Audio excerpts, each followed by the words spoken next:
There are numerous different formats of sports tournaments, and if you are in the planning stage of organising a sports event, the right choice is vital. It doesn't matter who you are, whether you are an international governing body of sport or an individual event organiser at a local sports club. The right format of tournament could be the difference between success and failure in any given sporting event. In this short series, I will quickly explain the different types of sports tournament and tell you a little bit about their format and organisation.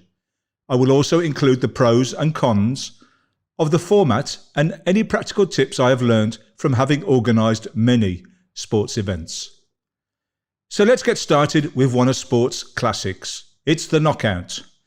The knockout is used in many sports such as football and tennis. It's used in competitions like the FA Cup, the Copa del Rey and all the tennis Grand Slam events. Apart from a few variations, the knockout is a format of sports tournament by which the winner has to have won every round to be champion. Provided there are at least two teams or competitors, you could describe the competition as a knockout. In principle, there is no limit on the number of entries into a knockout tournament. Irrelevant of how many you start with, as the rounds progress, then the participants get fewer.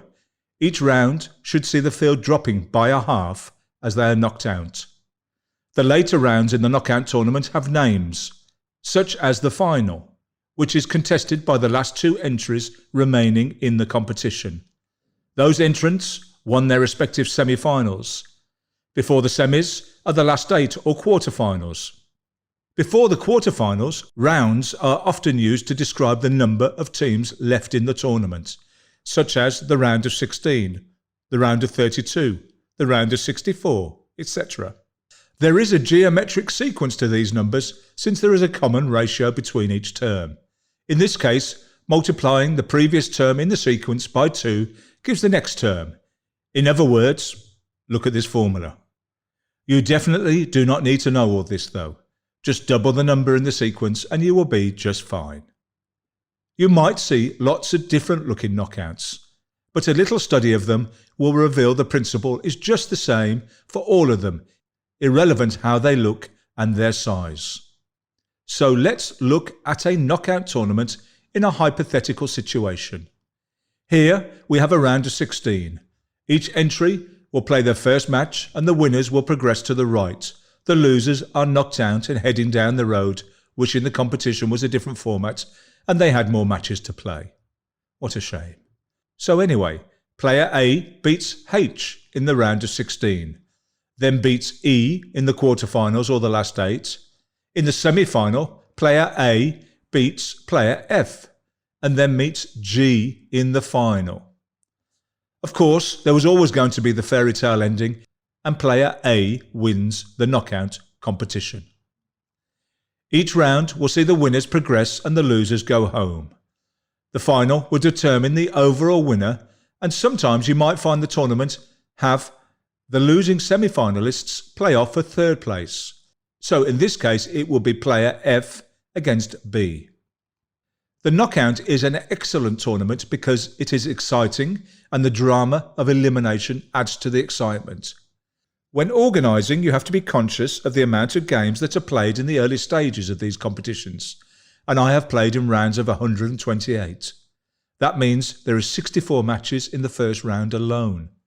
The FA Cup I mentioned earlier has 736 entries, and with regional knockout groups, there are 12 rounds in total in the competition. Something also to consider from the competitor's point of view related to knockouts is that your tournament could be over in the matter of minutes. I once travelled to Brazil from Europe to compete in a knockout. I lost badly in the first round in less than 20 minutes and my tournament was over. To try to compensate for first round losers, a consolation or plate competition can be incorporated, and this gives all the first round losers another knockout competition of their own. This is where all the losers move in the opposite direction to the winners and they have their own new knockout tournament. For the draw to work effectively, you ideally need the same number of participants in the round as there are places. Obviously, You can't have more than the number in the round, but it is possible to have less, and what we do in this case is use buys. I will explain this a little shortly. The number of entries to the knockout will decide for you the size of the draw. Once again, look at the total number of entries and then take the next larger number in the sequence, and that is your opening round size. Let me show you an example.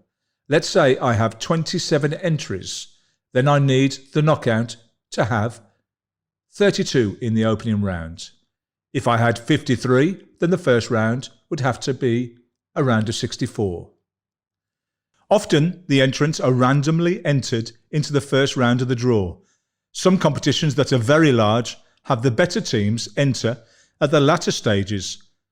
For example, the FA Cup that sees the Premier League and Championship clubs enter the round of 64, which is sometimes called the third round proper.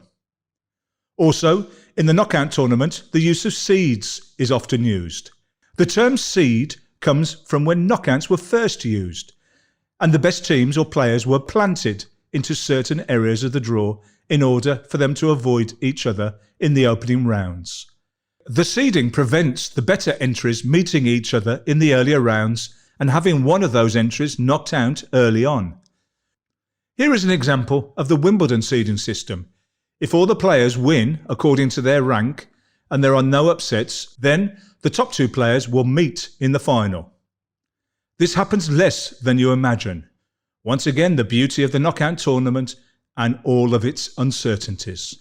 So, the seeds are placed into specific positions of the draw and the remaining players randomly entered around them. Earlier we mentioned that you might not have the exact number of entries to completely fill the first round of your knockout. If this is the case, then you will have to give some entries a bye. A bye is not, as some think, related to the word goodbye, but is instead believed to be an alteration of bye, as in the term standing by, to play later, or bypassed while other teams play. So a bye is given to entrants who in effect have no one to play in that specific round. The entrant automatically moves through to the next round as if they have won. The formula for working out the number of byes needed is quite simple. Let me give you an example. If you have 12 entries into your knockout tournament, your first round will be a round of 16. Then you will need 4 byes in the first round of games. In the sequence of numbers, you identify the next number in that sequence above the number of entries to your event. Subtract your number of entries from the larger number, and the result will tell you the number of byes needed. Imagine if you only had 17 entries into the knockout. You would need a round of 32. So 32 minus your 17 entries means you would need 15 byes in the first round. This, in effect, means there would only be one first round match, and all the lucky other entries would progress through to the round of 16. A reality of the knockout tournament is that if an entry gets injured or for whatever reasons can't play the match, then the match is a walkover and an entrant moves through to the next round without having to play. In some competitions, sometimes finals have been won without the winner even playing the final. If a winning semi-finalist becomes injured or sick between the semi-final and the final and is not able to play, the other finalist gets the win without even playing the final. This was the case in 2020 when Naomi Osaka sustained a hamstring injury in her semi-final victory and had to withdraw from the Western and Southern Open final, handing her opponent, Victoria Azarenka, the victory. The good thing about a knockout tournament is there are very little politics involved. Everyone can see who they are playing and can predict who they might meet in future rounds. Some other tournament formats are open to manipulation for reasons explained in those specific films in this series. The beauty of a knockout is that it is easy to administer, and it is well known and an established format. Because of the large numbers in the opening rounds, and depending on where and how the competition is staged, the knockouts can be very long tournaments. In a knockout with a round of 128, the finalists will have played 6 times in their tournament. Also, imagine if this was a weekend competition and you had to play 6 competitive games in that knockout tournament in just one weekend. There are no second chances in a knockout.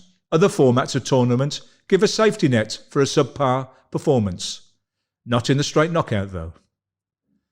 Because there are no second chances, sometimes a favourite will be knocked out and they're certainly not guaranteed to win.